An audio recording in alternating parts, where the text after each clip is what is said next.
once we have our tortillas nice and puffed up, we're just putting them right onto our paper towel to drain the grease. We want them to be nice and just a little bit tender, not too crispy. Okay, all right, we're gonna take our fried tortillas and place them on our sheet pan. I ended up actually doing 12 of our fajita tortillas, just fried up so slightly. They're still a little soft, but this is gonna be so delicious. It's a take on a Mexican favorite. Now I'm gonna come in with my red enchilada sauce and my tablespoon, and we're gonna scoop 1 tablespoon of enchilada sauce right onto each tortilla, just like so. You could even use a little brush at this moment and just brush the tortilla with the enchilada sauce, but I wanted a good amount of enchilada sauce on there, so we are gonna go ahead and use the tablespoon. But don't worry, we're not putting this away yet because we are gonna use it again.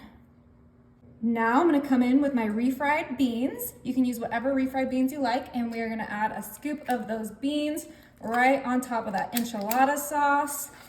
If you go to Taco Bell often, you will know what I'm going to make. This is so delicious, so easy.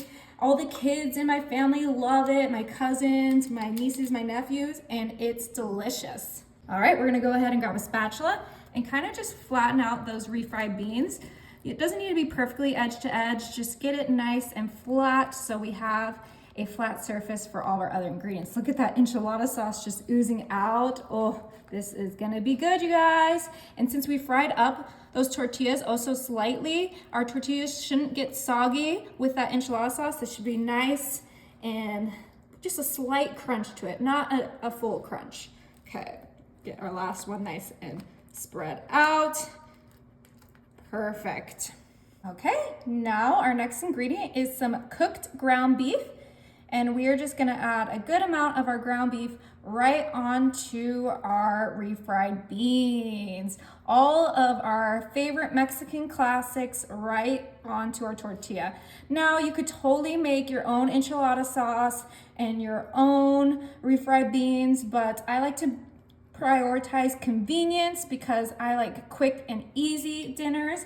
But by all means, take this recipe, make it your own, make it homemade. It will taste amazing regardless of how you make it and what you use to make it. But let's go ahead and get maybe a little bit more beef onto our tortillas. Now we're gonna season this up with some taco seasoning. I'm using the hot and spicy, but obviously if you're making this for kids, you can do the original. But I personally like the hot and spicy. It just adds a great little heat to this because there's no heat in the enchilada sauce or the refried beans, so I like to add a little bit. You could also add some Cholula. You can add whatever seasoning you want. You can season your beef while you're cooking it, but this is gonna go in the oven, so it will still get a little bit more cooking with that seasoning. And we just did a light sprinkle of that. We used less than half of our pack, so we're gonna save that. Now, you guys know this is missing some cheese, and I'm using the deliciously paired taco cheese from Kraft. This stuff is so good. It has a little bit of seasoning in it as well. And we're gonna do a generous handful of our cheese right on top of each of our tortillas. You can see where this is going. Don't forget we have those extra tortillas, and that will really pull everything together and you guys will know exactly what I'm making. Okay, let's just get that delicious cheese on there. My oven is ready. I am ready. I am hungry for lunch. Beautiful. Now we're gonna go ahead and grab those extra tortillas that we fried, and we are gonna put them right on top because we are making Mexican pizzas. Yeah, you heard that right. I used to eat these so much as a kid from Taco Bell, so of course I had to recreate them now as an adult, and they're even better because less preservatives than if you got it at Taco Bell. As I mentioned, you don't want to put away your enchilada sauce because we're going to add another scoop of enchilada sauce right on top of that tortilla. This is how you do it. This is the marinara to your pizza. I don't know about you guys, but I was so sad when they took away the Mexican pizza at Taco Bell. So that's kind of why I taught myself this recipe. But I think they're back now, so you guys could get one at Taco Bell, but this one's gonna be way better.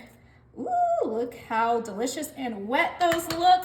We're gonna use the rest of our cheese, and then these are gonna be ready for the oven. I usually like to use the smaller tortillas, like the street taco tortillas, but the fajita ones will do, because these are more of like a full serving, while the street taco ones you would probably need to eat 2 or 3. My goodness. Okay, we're gonna use this whole bag of cheese. Get it nice and evenly distributed. Okay, this is looking delicious. Now, most of this is already pre-cooked, so we're gonna pop this in the oven at 350 for about 15 to 20 minutes.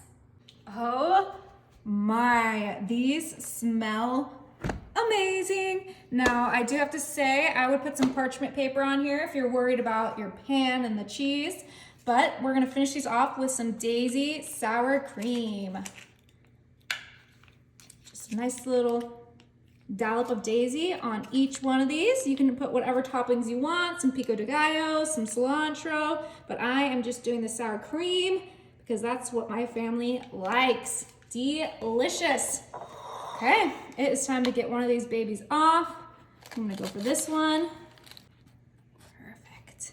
Oh yeah, that looks incredible. Oh, Mexican pizza better than Taco Bell. Time to give it a try. And look, it's not even like soft or anything.